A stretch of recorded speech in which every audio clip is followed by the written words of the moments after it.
नमस्कार, मैं हूं सुप्रतिम बैनर्जी और आप देख रहे हैं वारदात। 3 और 4 सितंबर की दरमियानी रात को महालक्ष्मी का कत्ल करने के बाद उसके दोस्त और कत्ल के आरोपी मुक्ति रंजन रॉय ने क्या क्या किया, उसने क्यों और किन हालात में महालक्ष्मी की लाश के 50 से ज्यादा टुकड़े कर डाले, उस वक्त उसके दिमाग में क्या चल रहा था। तो इस मामले की तफ्तीश में मर्डर वाली रात की रोंगटे खड़े करने वाली डिटेल्स सामने आई है। वो डिटेल जिसका एक सिरा महालक्ष्मी के मोबाइल फोन से जुड़ता है।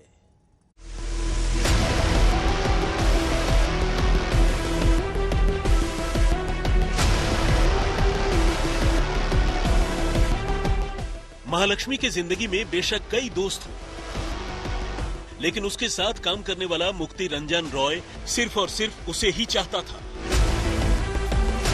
वो महालक्ष्मी को लेकर पूरी तरह कमिटेड था, पॉजिटिव था। और इस लव स्टोरी में सबसे अजीब और दर्दनाक ट्विस्ट तब आया जब मुक्ति रंजन रॉय की नजर एक रोज महालक्ष्मी के मोबाइल फोन पर पड़ गई। असल में महालक्ष्मी के मोबाइल में उसकी कई और लोगों के साथ तस्वीरें थी। इन तस्वीरों को देखकर मुक्ति रंजन का दिमाग खराब हो गया। उसने इस मामले में महालक्ष्मी से बात की और यहीं से दोनों की लव स्टोरी में दरार पड़ गई। असल में मुक्ति रंजन महालक्ष्मी से शादी करना चाहता था। इसके लिए उसे राजी करने में लगा था, जबकि महालक्ष्मी लगातार उसे टाल रही थी। 3 सितंबर यानी कत्ल वाली रात भी दोनों के बीच लड़ाई की शुरुआत कुछ इन्हीं वजहों से हुई। मुक्ति रंजन महालक्ष्मी के घर पर मौजूद था। उसे शादी के लिए मनाने की कोशिश कर रहा था, लेकिन महालक्ष्मी उसे मना कर रही थी। महालक्ष्मी पहले से ही शादीशुदा तो थी ही। उसके पति ने उसके खिलाफ थाने में एक रिपोर्ट भी लिखवा रखी थी, जिसमें उसने बताया था कि महालक्ष्मी के अशरफ नाम के एक लड़के के साथ रिश्ते हैं। महालक्ष्मी की जिंदगी में आने के बाद अब मुक्ति रंजन को भी उसका ये सच पता चल चुका था। और ऐसे में जब महालक्ष्मी उससे शादी के लिए इनकार कर रही थी, तो मुक्ति रंजन ने समझा कि शायद अलग अलग लोगों से अफेयर के चलते वो उसे रिजेक्ट कर रही है। जबकि दूसरी तरफ मुक्ति रंजन न सिर्फ महालक्ष्मी पर अपनी सैलरी का एक बड़ा हिस्सा खर्च करता था, बल्कि उसे महंगे तोहफे भी दिया करता था।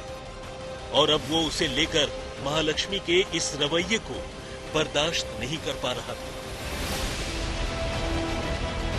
मामले की जांच कर रही बेंगलुरु पुलिस को मुक्ति रंजन के छोटे भाई स्मृति रंजन रॉय के हवाले से ये बातें पता चली हैं। असल में महालक्ष्मी के कत्ल से पहले मुक्ति रंजन ने अपने भाई से अपनी निजी जिंदगी में चल रही इस उथल पुथल की स्टोरी शेयर की। महालक्ष्मी को जानने वाले लोगों ने पुलिस को बताया है कि वो बेहद गुस्सैल स्वभाव की थी और मन मुताबिक बात नहीं होने पर लड़ने झगड़ने पर उतारू हो जाती थी। कई बार बात मारपीट तक भी पहुंच जाती थी।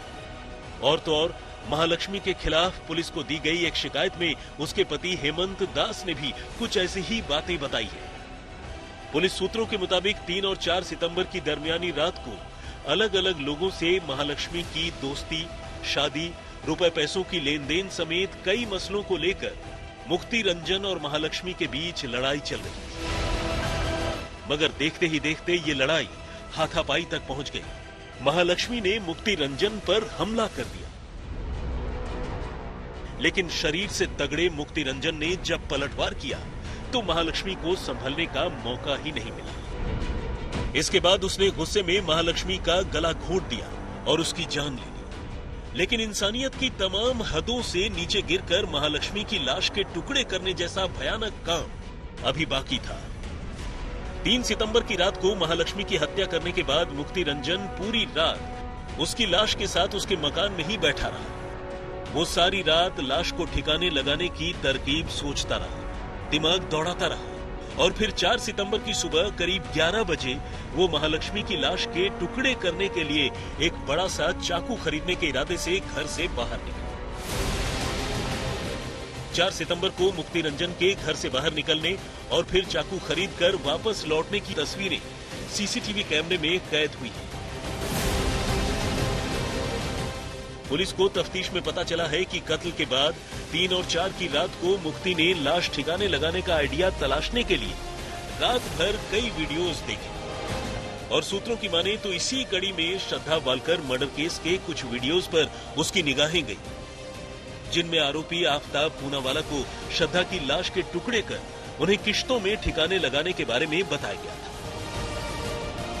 और बस यहीं से मुक्ति रंजन को भी महालक्ष्मी की लाश के टुकड़े करने का ख्याल आया और वो अगले दिन सुबह बाजार से एक बड़ा सा चाकू खरीद कर लाए। लाश के टुकड़े करने से पहले वो उस चाकू के कवर को घर से बाहर फेंकता हुआ भी सीसीटीवी कैमरे में कैद हुआ। मुक्ति रंजन लाश के टुकड़े कर उन्हें महालक्ष्मी के घर में पड़े एक सूटकेस में डालकर उसे ठिकाने लगाना चाहता था, लेकिन लाश के टुकड़े करने के बाद उसकी हिम्मत जवाब दे गई और फिर उसने अपना आगे का प्लान कैंसिल कर दिया। उसने लाश के टुकड़ों को फ्रिज में ठूंसा और महालक्ष्मी के घर से फरार हुआ। इस तरह महालक्ष्मी के कत्ल की भयानक वारदात को अंजाम देने के बाद उसने अपना मोबाइल फोन स्विच ऑफ कर लिया और शामी मुक्ति रंजन की तलाश कर रही थी। करना, मैं तुमसे मिल नहीं पाया। मैंने जब महालक्ष्मी से तुम्हारे बारे में पूछा तो उसने बताया कि तुम अपने होम टाउन गए हो, इसलिए मैंने कुछ नहीं कहा। एक बात और, cross check please. Goodbye for everyday, मुक्ति।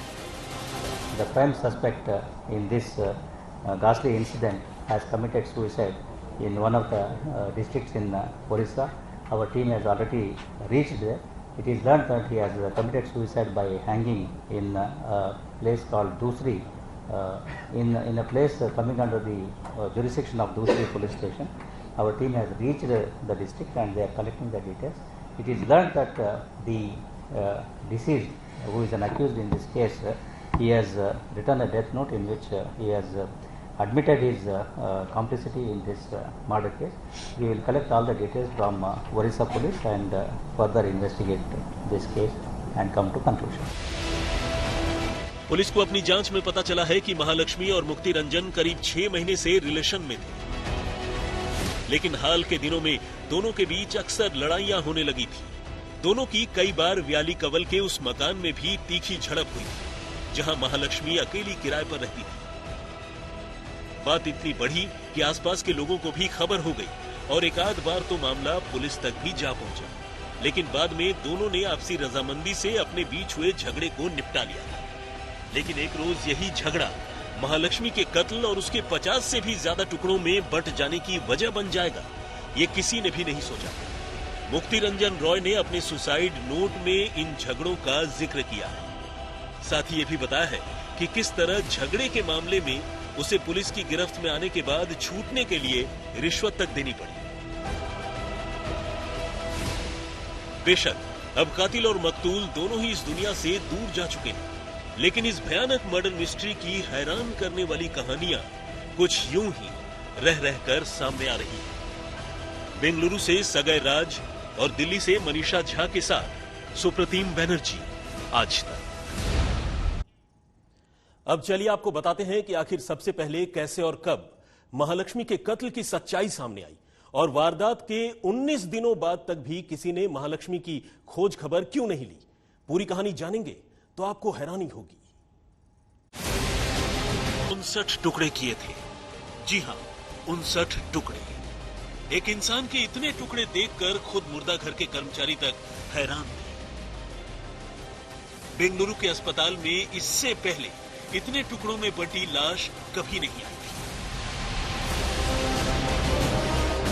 बेंगलुरु के व्याली कवल इलाके में मौजूद यही वो 3 मंजिला घर है जिसकी पहली मंजिल पर महालक्ष्मी रहा करती थी।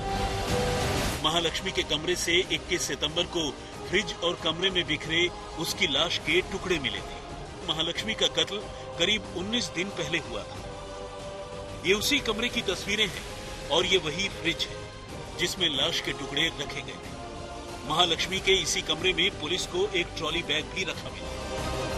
बेंगलुरु पुलिस सूत्रों के मुताबिक बहुत मुमकिन है कि कातिल ने लाश के टुकड़ों को इसी बैग में रखकर कहीं बाहर ठिकाने लगाने की साजिश रची थी, पर चूंकि ये इलाका काफी भीड़ भाड़ वाला है, इसलिए उसे लाश के टुकड़ों को ठिकाने लगाने का शायद मौका नहीं मिला।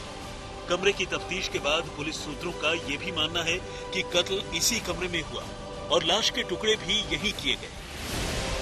क्योंकि जिस तरह से कमरे से बैग में लाश के टुकड़ों को बाहर ले जाना आसान नहीं था, उसी तरह लाश को बाहर से कमरे में लाना भी मुमकिन नहीं।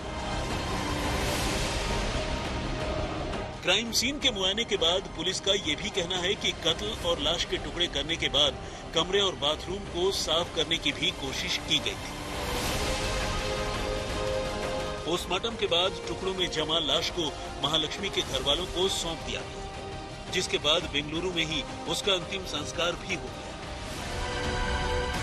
महालक्ष्मी के कत्ल के बाद उसके पति हेमंत दास ने शुरुआत में यह शक जताया था कि इस कत्ल के पीछे उसका एक दोस्त और अशरफ शामिल हो सकता है। अशरफ भी एक हेयर ड्रेसर है और उत्तराखंड का रहने वाला है। सूत्रों के मुताबिक महालक्ष्मी के साथ अशरफ की भी नजदीकी थी। हेमंत दास ने तो अशरफ को लेकर यह भी इल्जाम लगाया कि अशरफ और महालक्ष्मी के बीच अफेयर था और उसी अफेयर की वजह से 9 महीने पहले वो और महालक्ष्मी अलग हो गए। हेमंत की शिकायत के बाद पुलिस ने अशरफ की तलाश की। अशरफ बेंगलुरु में ही था और अपने काम पर था। पुलिस उसे पूछताछ के लिए थाने लाई और उससे लंबी पूछताछ की। उसके बयान, पिछले 20 दिनों में उसकी लोकेशन, कॉल डिटेल रिकॉर्ड और चश्मदीदों की गवाही के बाद पुलिस ने पूछताछ के बाद अशरफ को छोड़ दिया। पुलिस सूत्रों के मुताबिक महालक्ष्मी के कत्ल से अशरफ का कोई संबंध नहीं है। दरअसल महालक्ष्मी का परिवार है तो नेपाल से, लेकिन पिछले 35 सालों से वो बेंगलुरु में रहते हैं।